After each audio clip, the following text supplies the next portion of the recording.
Nós vamos continuar nossa série. Nossa série é a Carta de Filipenses, particularmente um dos meus livros favoritos das Escrituras Sagradas. E vamos continuar então a série Alegria Inabalável.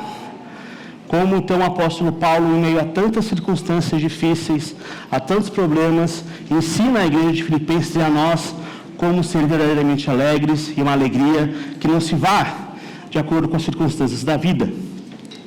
Portanto, se você deseja receber o guia da pregação, levante uma das suas mãos que o pessoal, a nossa equipe vai estar entregando para você, seja você adolescente, adulto, fique à vontade para pedir o seu guia e acompanhar o sermão de hoje.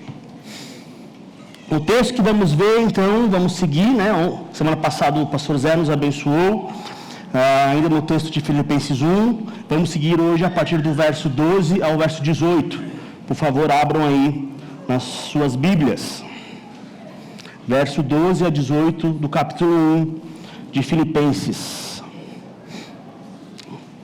Quem abriu diz amém. Amém. Amém. Acompanhe comigo, por gentileza. Verso 12. Quero ainda, irmãos, que saibam que as coisas que me aconteceram têm até contribuído para o progresso do Evangelho, de maneira que toda a guarda pretoriana e todos os demais sabem que estou presos por causa de Cristo. E os irmãos, em sua maioria, estimulados no Senhor por minhas algemas, possam falar a palavra com mais coragem. É verdade que alguns proclamam Cristo por inveja e rivalidade, mas outros os fazem de boa vontade. Estes o fazem por amor, sabendo que estou incumbido da defesa do Evangelho. Aqueles, porém, pregam Cristo por interesse pessoal, não de forma sincera, pensando que assim podem aumentar meu sofrimento na prisão. Mas o que importa? Uma vez que de uma forma ou de outra, Cristo está sendo pregado, seja com fingimento, seja com sinceridade, também com isso me alegro. Sim, sempre me alegrarei. Amém? Esse texto, Paulo nos ensina acerca dessa verdade, dessa alegria verdadeira. O título do sermão de hoje é A Verdadeira Alegria que Nasce do Avanço do Evangelho. A verdadeira alegria que nasce do avanço do Evangelho. Esse Evangelho não apenas avança no âmbito coletivo, nas pregações, o que é muito bom, mas esse Evangelho também avança na nossa vida, individualmente. Então, esse texto nós vamos dividir ele em duas partes, para ver como que esse Evangelho traz essa alegria e ele avança em nós. Na primeira parte, nós vamos ver, do verso 12 a 14, o avanço do Evangelho apesar das circunstâncias. No segundo ponto, vamos ver o avanço do Evangelho apesar das motivações erradas. Amém? Bom, a título de introdução,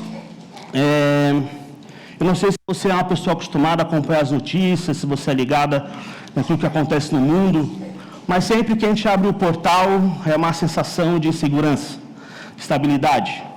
Guerras, mais uma guerra que o senhor dos Estados Unidos está fazendo no mundo, crise, preço das coisas subindo por conta de toda a estabilidade mundial, econômica, política. E é sempre uma sensação de desânimo e de medo, de instabilidade. Isso não acontece só no âmbito externo das nossas vidas, não acontece somente com as notícias, mas acontece também no nosso dia a dia. Acontece no nosso trabalho, na nossa casa, nas coisas cotidianas. E o que eu quero dizer aqui é de que muitas vezes somos tentados a acreditar que a nossa felicidade, a nossa estabilidade, o nosso bem-estar, ele tem que ser conduzido de acordo com as circunstâncias. É isso que o mundo nos ensina. É isso que o mundo nos diz. Se meu trabalho está bem, se minha família está bem, se eu estou bem comigo mesmo, se eu estou bem com o meu corpo, se as coisas estão acontecendo do jeito que eu quero, se tudo está no seu devido lugar, então eu finalmente posso ser feliz. Warren Buffett, um dos mais bem-sucedidos do mundo na atualidade, bilionário, ele fala sobre sucesso e felicidade. Ele diz o seguinte: sucesso é conseguir o que você quer, felicidade é querer o que você já tem. E ela é uma frase interessante, eu acho que ela consegue resumir bem a atenção da forma como o mundo, como as pessoas que não têm Jesus lidam com essa questão entre o que é ser sucesso e ser bem-sucedido. De um lado é correr atrás do que eu quero, e do outro é ser contente e me alegrar com o que eu já tenho. Mas perceba que no fundo, a lógica ainda é a mesma. A alegria é sempre medida a partir das circunstâncias da vida. Mas, deixa eu te fazer uma pergunta. O que acontece quando tudo isso se vai? Concorda comigo de que as circunstâncias elas mudam tragicamente? Quem não recebeu ou foi acordado um dia com uma notícia ruim, algo que você não esperava, e quando você acorda você é impactado com uma tragédia mundial, com uma tragédia pessoal. Você colocar a sua vida e a sua alegria nas circunstâncias à sua volta, é como Jesus diz, é aquela pessoa que constrói o seu castelo sobre a areia. Portanto, quando as coisas dão erradas, quando aquilo sai do controle, quando os seus caprichos não são atendidos, quando as suas expectativas não são realizadas, e às vezes nem são as expectativas das outras pessoas, o que sustenta o teu coração nesse momento? Você permite que de quando as circunstâncias dão ruim ou elas vão erradas, você permite que isso roube a sua alegria? Agora, voltando um pouco para o texto, pense que você dedicou a sua vida inteira a uma causa. Você é fiel, você é perseverante, você é sacrificial. E como resultado dessa sua dedicação, dessa sua entrega, você é preso, e é preso de forma injusta. Você é preso por estar fazendo certo, por estar pregando a palavra mais poderosa de salvação, de alegria, e por conta disso você é preso. Paulo, então, tem sua liberdade restrita, sua reputação questionada, e para piorar, ele vê pessoas se aproveitando dessa situação para tentar se promover em cima disso. Mas agora vem aquilo que nós sabemos que o Evangelho faz. O Evangelho, ele inverte, ele tem essa maniazinha de inverter a lógica do mundo. E Paulo, quando vai então falar acerca de si mesmo, daquilo que aconteceu com ele, da sua situação, ele demonstra uma nova forma de visualizar a situação. Ele não reclama, ele não se vitimiza como nos dias atuais, ele não entra em desespero e o mais impressionante, ele não perde a sua alegria. Ele enxerga algo diferente, ele enxerga o ponto central desse sermão, ele enxerga o avanço do Evangelho. Ele enxerga o avanço do Evangelho na sua vida e na vida das pessoas à sua volta. Enquanto o mundo diz, minha alegria depende do que acontece comigo, Paulo mostra que na prática existe uma outra forma de se alegrar, uma forma onde nós construímos a nossa casa sobre a rocha firme que é Jesus Cristo, e assim como o título da série, nós teremos sim uma alegria inabalável. O Evangelho redefine completamente a forma de analisarmos a vida. O Evangelho é a única forma correta de interpretar a vida, as circunstâncias e conseguir levar a vida e viver ela da forma como ela foi feita para ser vivida. No ponto 1, nós iremos ver o avanço do Evangelho apesar das circunstâncias. E a ideia central do sermão de hoje é a alegria cristã permanece firme quando interpretamos todas as circunstâncias à luz do progresso do Evangelho. Vou repetir, porque eu sei que essa é sempre uma pergunta do nosso guia de pregação. A alegria cristã permanece firme quando interpretamos todas as circunstâncias à luz do progresso do Evangelho. Volte-se comigo no verso 12. Quero ainda, irmãos, que saibam que as coisas que aconteceram comigo têm até contribuído para o progresso do Evangelho. Paulo, quando ele usa essa expressão quero ainda, no original, é algo que ele fazia quando ele queria chamar a atenção do leitor. Ele está dizendo assim, agora preste atenção naquilo que eu vou dizer agora. Se você está distraído lendo essa carta, pare e preste atenção no que eu vou dizer. O autor aqui tem uma preocupação lógica de que os filipenses, sabendo da situação dele, sabendo da prisão de Paulo, sabendo da sua restrição, poderiam ficar confusos. A igreja de Filipos poderia ser levada a tropeçar, ver esses impactos negativos, ficar confusa, até mesmo desconsiderar a Paulo. Então a preocupação principal de Paulo é de alguma forma, não deixar que esse desânimo chegue na igreja de Filipos. Uma igreja que Paulo havia ajudado a fundar, de que ele estava na cidade, que ele tinha um carinho especial por esses irmãos, inclusive pela generosidade que os irmãos haviam demonstrado com ele. O que Paulo quer que a gente enxergue aqui, principalmente os irmãos da igreja de Filipos, é de que Deus não é como um relojoeiro que deu corda no mundo e deixou o mundo à sua própria sorte. Não é isso. Deus está na história. O próprio Deus via o sofrimento e a angústia da igreja de Filipos em receber boas notícias de Paulo e do avanço do Evangelho. Esse texto mostra que nós devemos aprender de que Deus está conduzindo todas as coisas. É isso que Paulo diz quando ele quer que saibam que as coisas que aconteceram têm contribuído para o Evangelho. Ele mostra que Deus está acima das circunstâncias. Não com base no que o mundo diz sobre aquilo que é sucesso ou fracasso.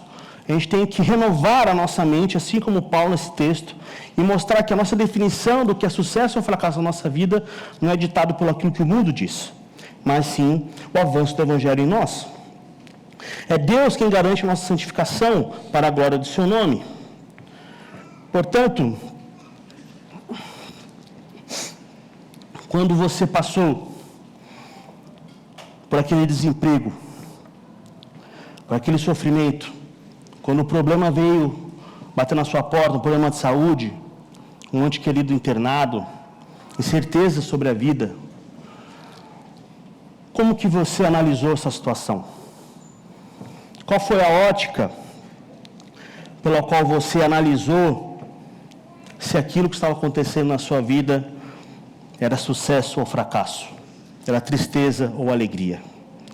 O mundo diz que sexo, poder e dinheiro são uma vida bem-sucedida, mas a palavra diz que o avanço do Evangelho em nós deve ser o nosso termômetro do que é sucesso e do que é fracasso. Pense bem, se essas coisas que eu estou passando, se o Deus que me salvou, que sangrou por mim na cruz, que se importa comigo, como João 10 diz, que ele não irá perder nenhuma de suas ovelhas, que as suas ovelhas conhecem o seu nome, escutam sua voz e reconhecem ele. Se esse Deus maravilhoso, ele está nessa situação, ele sabe do que você está passando, se ele está formando Cristo em você, se ele está formando Cristo nas pessoas à sua volta, mesmo que as circunstâncias sejam ruins, mesmo que você esteja passando pela dificuldade, você deve se alegrar ou se entristecer. A sua esperança deve permanecer firme ou ela deve ir embora. Portanto, considere, meu irmão, considere que o sofrimento que eu e você passamos pode ser a mão do Senhor na nossa vida, nos transformando à imagem do seu Filho.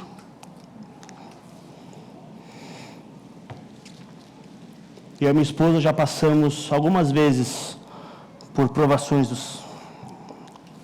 E a pergunta que nós sempre nos fazemos nesses momentos difíceis é: qual é o ídolo do meu coração que o Senhor está tratando agora? Qual é o ídolo do meu coração que o Senhor quer remover? O que o Senhor está me ensinando? Aonde o Senhor quer me santificar? Porque dói passar pela provação. Mas essas são boas perguntas para se fazer em momentos difíceis, porque elas demonstram um coração humilde e ensinável, mas principalmente um coração que sabe que Deus não perdeu o controle da história, inclusive o controle da nossa própria vida. Então Paulo continua dizendo que saibam as coisas que me aconteceram, e de uma forma muito resumida e humilde, agora Paulo tenta apontar para o seu sofrimento. O que são, então, exatamente essas coisas que aconteceram com ele? Já que Paulo faz um resumo, né? Vamos tentar olhar para um pouquinho do passado, da vida de Paulo, entender o que aconteceu com ele. Nesse momento aqui, Paulo está preso em Roma, numa prisão domiciliar. Mas até chegar nessa prisão domiciliar em Roma, Paulo já havia sido espancado e preso na cidade de Filipos, exatamente na cidade para onde ele escreve essa carta. Ele também havia sido preso em Jerusalém, viu os seus próprios conterrâneos clamarem contra ele, pediu para ser julgado em Roma, então ele entra no navio para ir para Roma. O que acontece com o navio? Naufraga. Então ele chega em Roma, um objetivo antigo de Paulo. Quando nós lemos a carta a Romanos, Paulo deixa claro um desejo pessoal dele de ir lá em Roma, conhecer os irmãos de lá, e também como ele tinha o desejo de fazer uma viagem missionária para a Espanha, Roma seria um local estratégico para que ele conseguisse realizar essa viagem. Então Paulo finalmente alcança o tão desejado objetivo, chegar na capital do império. Mas ele chega como ele queria, como um pregador livre, um pastor de igrejas, pregando em praças públicas? Não, ele chega como um prisioneiro, tendo sua liberdade restrita. E é hoje que nós sabemos que é o apóstolo Paulo, nós vemos a quantidade de livros que ele escreveu, nós sabemos da importância dele para a igreja, mas pensa naquela época, as pessoas vendo isso. Como que as pessoas poderiam analisar Paulo? Como um fracassado? Como um baita de um azarado? Ou aqueles mais espirituais diriam que Paulo está em pecado e por isso Deus está esmagando ele? Uma lição importante analisar, como todos nós somos rápidos em julgar as pessoas com base nas circunstâncias da vida delas. Somos rápidos em julgar. Aqui é uma oportunidade que temos para aprender mais sobre a teologia da providência de Deus. A providência é Deus conduzindo soberanamente a história, inclusive o meu e o seu sofrimento. Para cumprir seus bons e perfeitos propósitos, Deus não apenas criou o mundo, Ele sustenta, dirige e controla tudo o que acontece. Deus está conduzindo a sua vida e a minha. Se você é um discípulo de Jesus, saiba de que Deus está conduzindo o barco da sua vida, e esse barco não está fadado ao léu jogado no mar sem direção nenhuma para se tomar. Ele está no controle. Deus conduz a nossa história entre altos e baixos, entre encorajamentos e disciplina espiritual, entre a monidão e o vigor espiritual. O Senhor está fazendo a sua obra em cada um de nós, e Ele é fiel para terminá-la até o dia de Cristo. Por isso, meus irmãos, não julgue. Não sejamos rápidos em julgar as pessoas pelo que elas estão passando. Talvez você venha de uma igreja que ensinou a analisar o sucesso com base nas circunstâncias da vida, ou foi ensinado que alguém em problemas é alguém em pecado que está sendo disciplinado pelo Senhor. Isso pode ser alguma parte verdade, mas nós não sabemos o todo, então abandonamos essa teologia incompleta. Nossa forma de analisar a vida não é como o mundo, e sim com os olhos do Evangelho. Aquilo que se enxerga além das circunstâncias, além do sucesso que o mundo diz o que é. E que sejamos capazes de sentir amor e alegria ao ver os nossos irmãos progredindo na fé, seja no bem ou no mal, seja no alto ou nos baixos dessa vida. Nos alegremos com as pessoas que têm avançado e amado mais ao Senhor.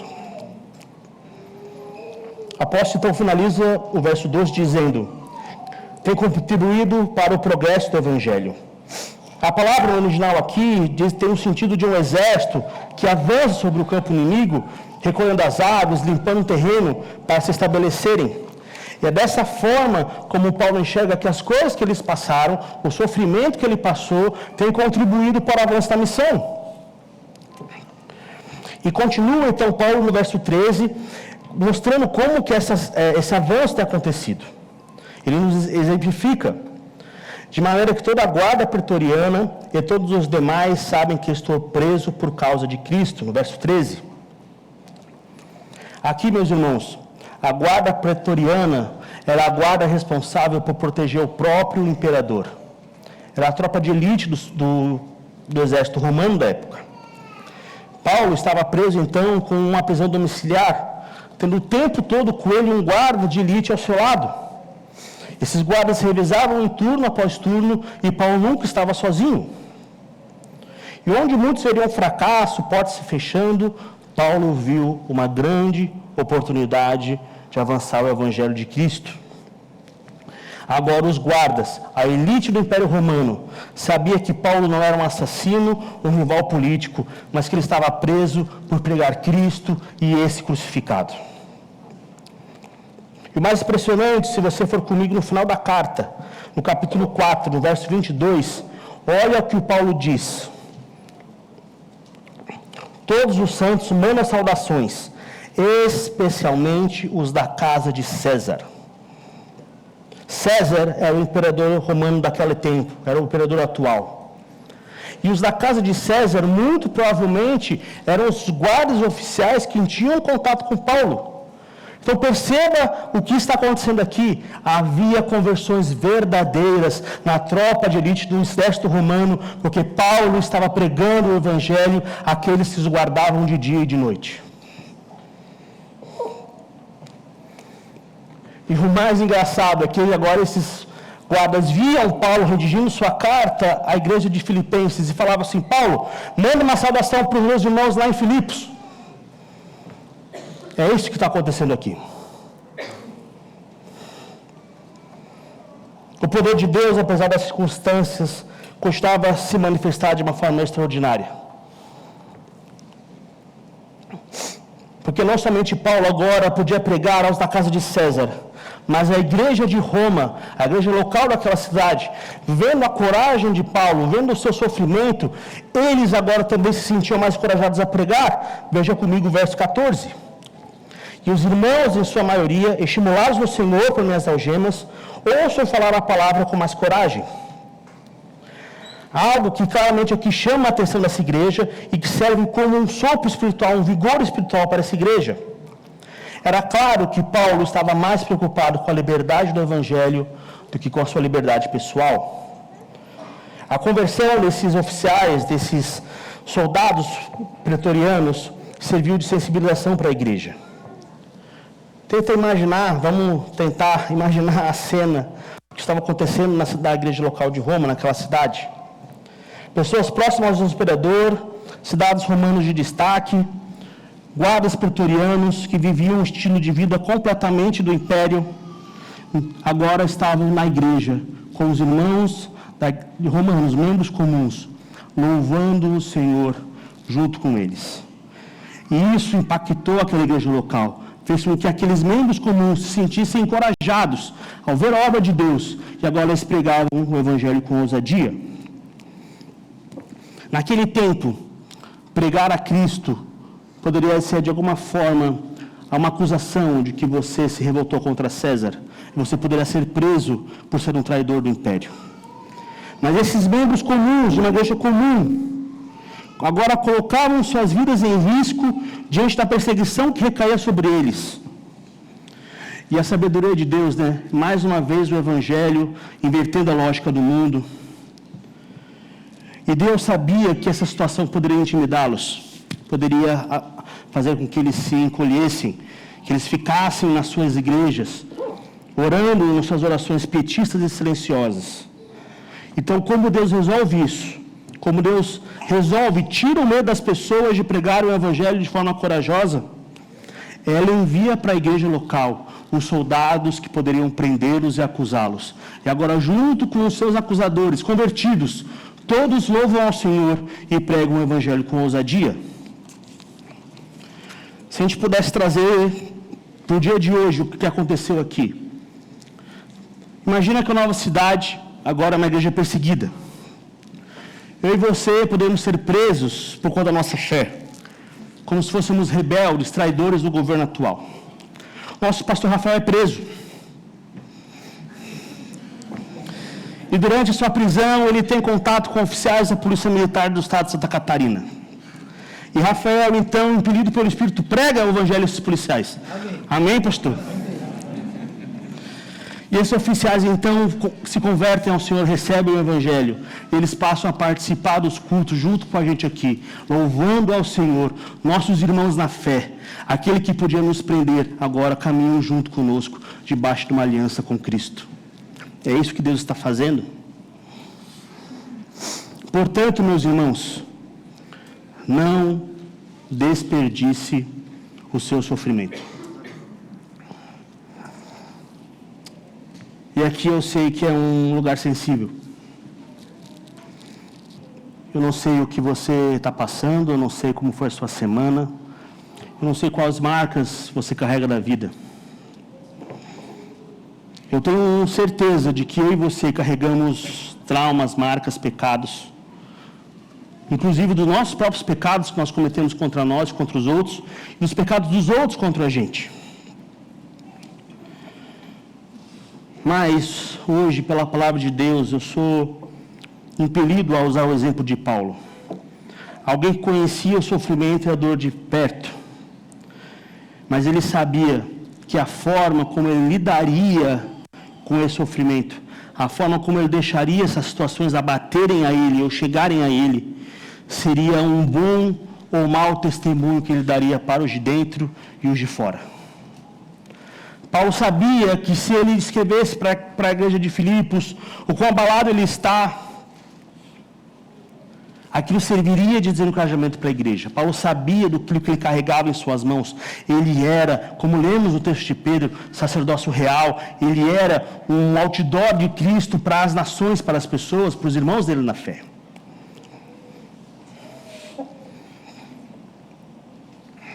E as pessoas de fora também estavam olhando para Paulo. Os guardas olhavam para Paulo. O que quer dizer aqui, meus irmãos, não é que devemos ser insensatos, bobos, passar por um sofrimento de uma forma ingênua, tola, tentando fingir que nada está acontecendo com a gente, tentar fingir um sentimento que não é o que nós sentimos, o que não está no nosso coração. O que estou dizendo para vocês aqui é que se caminharmos ao lado de Cristo, tivermos uma vida confiando nele, em suas promessas, passando pelo sofrimento de mão dadas com o Senhor, olhando para aquilo que nos pode trazer alegria e paz, seremos como um forte luzeiro nesse mundo, a glorificar a Deus e a sua obra. Seremos um estandarte para aqueles que são de fora, a olharem para nós e verem de que existe alguém em nós que conduz a nossa história e que não nos faz responder situações da vida como eles. Nós somos diferentes. Eles vão se perguntar: quem é esse Cristo que ajuda essa pessoa a passar pelo sofrimento de cabeça erguida, e mesmo no choro dela também há alegria e esperança. Portanto, eu e você, meus irmãos, não desperdiçamos nosso sofrimento. Esse sofrimento tem moldado Cristo em nós, tem avançado o Evangelho à nossa volta, e é uma oportunidade de testemunharmos para o mundo de que não pertencemos a essa mentalidade. O nosso sucesso não é o sucesso do mundo. Nosso sucesso é o sucesso do Evangelho. Então Paulo avança, e agora iremos para o nosso segundo ponto.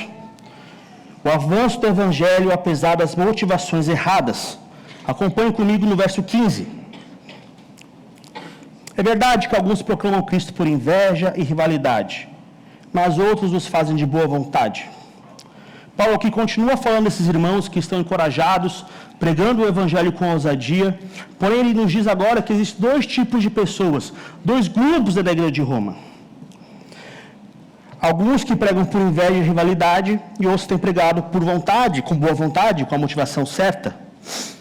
De alguma forma, chega a informação de Paulo do porquê que as pessoas estão corajosamente pregando o Evangelho. E o que nos chama a atenção nesse texto é como alguém pode proclamar a Cristo por inveja e rivalidade, se isso é possível. E como vemos no texto, infelizmente sim. O que acontece aqui é de que Paulo estava se tornando famoso. Paulo estava ficando conhecido em Roma. Porém, naquela cidade já havia uma igreja com os seus próprios líderes. E esses líderes, então, vendo o destaque de Paulo, vendo as habilidades de Paulo, vendo como Paulo era excelente em ser um apóstolo do Senhor e pregar a palavra, começaram a se encher de inveja e rivalidade. Era isso que estava acontecendo. Então, o que eles fizeram? Em vez de, eles não poderiam falar mal de Paulo, porque Paulo era irmão na fé. E o que eles fizeram? Eles começaram a ter mais entusiasmo para pegar a palavra, para tentar ser mais famoso do que Paulo. Eles queriam uma rivalidade com Paulo. Eles começaram, então, a querer ter mais atenção e querer a fama que Paulo estava conquistando na cidade de Roma. O importante ressaltar aqui é de que não havia nada de errado com o conteúdo, com o método da pregação desses líderes invejosos. Eles estavam pregando a teologia certa. O que estava fora aqui era seu coração. O problema deles não era com a mensagem, e sim a fama do mensageiro. Porém, pela graça de Deus, não existia somente esse grupo na igreja de Roma, existia um segundo grupo, que vemos no verso 16. Estes o fazem por amor, sabendo que estou incumbido da defesa do Evangelho. William Hendrickson, em comentado o verso 16, escreve: esses homens não se sentiam molestados pela autoridade de Paulo, o qual ele exercia por mandado divino, nem os grandes dons que ele recebera de Deus, nem a honra que muitos lhes dispensavam. Eram homens humildes, com o coração no lugar, assim como Paulo. O avanço do Evangelho para eles era mais importante do que fama, do que proeminência. E aqui, meus irmãos, eu sou obrigado a fazer um alerta. Um alerta a mim e a todos os oficiais dessa igreja.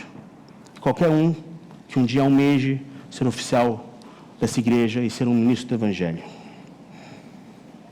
Torça pelos seus irmãos de trincheira. Se alegre ao ver eles cada vez mais crescendo em habilidade, competência, pregando a Cristo com excelência, pregando melhor do que nós, exercendo Cristo com habilidades. Nos alegramos ao ver os nossos líderes avançando. Não existe lugar na nossa liderança para inveja e rivalidade. A mensagem é sempre muito importante, muito mais importante que o pregador. E o avanço do Evangelho é mais importante do que os nossos nomes. Que possamos ter no nosso coração o mesmo sentimento de Paulo em sua primeira carta aos Coríntios. Irmãos, quando estive com vocês anunciando-lhes o mistério de Deus, não o fiz com ostentação de linguagem ou de sabedoria, porque decidi nada saber entre vocês, a não ser Jesus Cristo e a este crucificado. Amém? Homens motivados pelo egoísmo. Deixa eu só...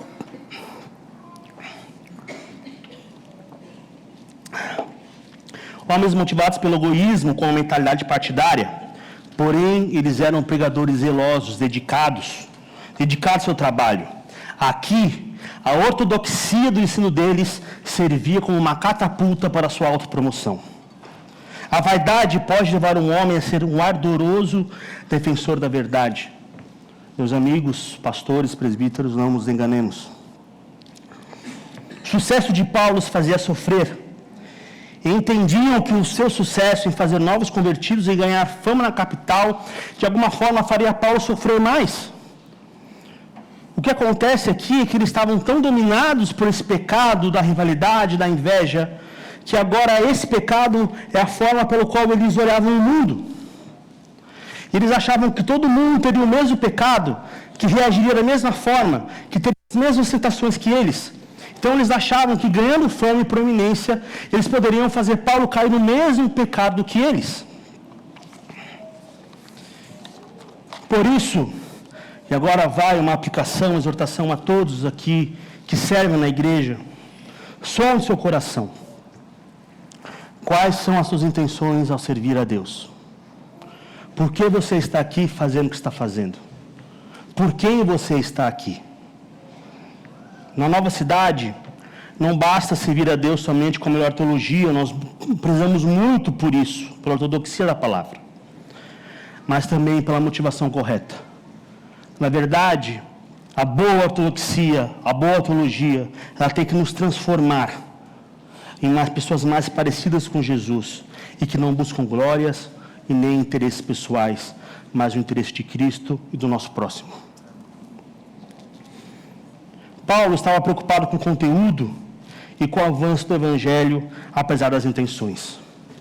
No final do dia, a conta matemática que Paulo fazia na sua mente é quanto o Evangelho havia avançado, independentemente se foi investimento, motivação egoísta ou com sinceridade. Eu, ao ler esse texto, antes de estudá-lo mais a fundo, achava de alguma forma, ficava confuso se Jesus estava falando talvez desses pregadores da prosperidade, desses coachings, dessas pessoas que deturpam a mensagem para tentar angariar pessoas para as igrejas. E não é isso que Paulo está falando aqui. Paulo está falando de pessoas egoístas, sim, mas que pregavam a palavra com fidelidade. As pessoas que ouviam somente a pregação. Eles não conseguiam ver o mau motivo, saber aquilo que Paulo sabia. Martinho Lutero uma vez declarou: a doutrina que não ensina Cristo não é apostólica, ainda que Pedro ou Paulo que a tenham ensinado. E mais, a pregação que ensina Cristo é apostólica, ainda que Judas, Anás, Pilatos ou Herodes a tenham pregado. Sejamos fiéis na palavra, Senhor. Pregamos a palavra de Deus sempre. E aqui, Martinho Lutero faz coro com Paulo, de que o avanço do Evangelho está na pregação fiel, na pregação do seu conteúdo, na boa teologia e na devoção. Porém, o ponto central desse verso é Paulo se alegrar, sempre se alegrar. O nome da nossa série é A Alegria Inabalável. Qual o maior exemplo nós podemos ter de uma alegria que não se abala ao ver a situação de Paulo? Paulo é preso, tem sua liberdade reduzida, vê os seus irmãos líderes, ao invés de se alegrarem com ele pelas conversões, pelos guardas pretorianos que estão entrando na igreja, eles se enchem de inveja.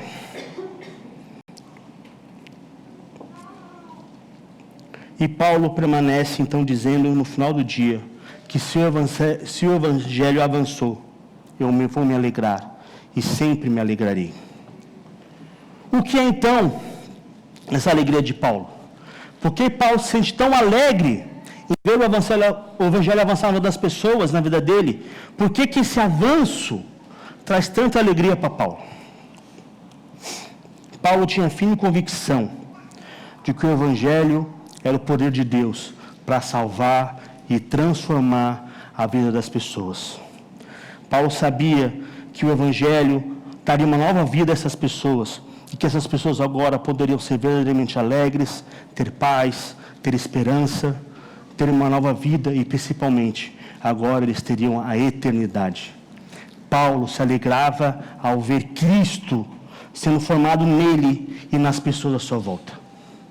Essa era a alegria de Paulo com o avanço do Evangelho. Paulo se alegrava ao ver as pessoas se tornando mais amorosas, menos amargas ou coléricas, se tornando mais alegres e menos tristes e melancólicas, sendo capazes de ver Deus agindo mesmo que em meio ao sofrimento, se tornando mais cheios de paz e com esperança, e não ansiosos e sem confiança em Deus, vendo pessoas mais longânimas e não impacientes de pavio curto, que ofende pessoas à volta, sendo mais benignas e capazes de fazer o bem mesmo a quem não merece, se tornando mais bondosos com as pessoas à sua volta, e agora as pessoas gostam de estar nas presenças dessas pessoas, se tornando fiéis, com forças para lutar contra o adultério, menos fofoqueiras, protegendo seus amigos e irmãos, se tornando alguém mais manso, sem irar com seu cônjuge e com seus filhos, por fim, se tornando alguém que está conseguindo dominar a si próprio. Isso sim fará a vida florescer. Eu fiz aqui um paralelo com o fruto do Espírito no texto de Gálatas, porque é justamente esse fruto do Espírito, que é o caráter de Deus imposto em nós, que faz a nossa vida florescer e que no final do dia é o que nos dará verdadeira alegria. Você quer ser alegre, meu irmão? Você quer poder ser alegre mesmo em meio ao sofrimento, mesmo em meio aos problemas da vida? Ame ao Senhor e deseje ser igual a Cristo. Se houver em você os mesmos sentimentos, a paz, a alegria, o amor, a bondade, a longanimidade, a mansidão, o domínio próprio que havia no Senhor, você conseguirá olhar para as circunstâncias e elas não irão roubar a sua alegria. Você será como o apóstolo Paulo na prisão em Roma. Portanto, pregue, ore, leia a Bíblia, discipule, ensine, deseje ver o avanço do Evangelho na sua vida e na vida das pessoas à sua volta. Às vezes a tristeza, o desânimo, é porque você tem levado uma vida medíocre com o Senhor.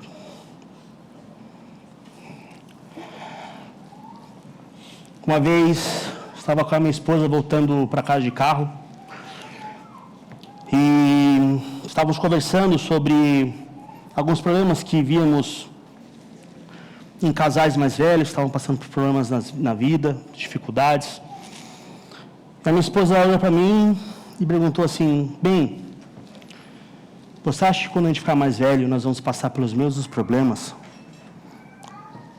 Eu falei para minha esposa, se nós esquecemos de Cristo e não desenvolvermos nossa fé, nós podemos passar por coisas até piores. O que garante a paz hoje na minha casa não é como um bom pai ou como um bom marido eu posso ser, mas eu tenho certeza de que eu não posso soltar a mão de Cristo. Eu não posso. Enquanto meu coração estiver no Senhor, enquanto eu desejar ver o avanço dele na minha vida, eu poderei cuidar bem dos meus filhos. Poderei ser um bom marido para minha esposa. Poderei ser um bom servo para vocês. Poderei fazer meu trabalho com excelência. O avanço do Evangelho na minha vida é o que me traz paz e alegria, mesmo quando as coisas vão mal. Para finalizar, meus irmãos, gostaria que vocês ficassem de pé.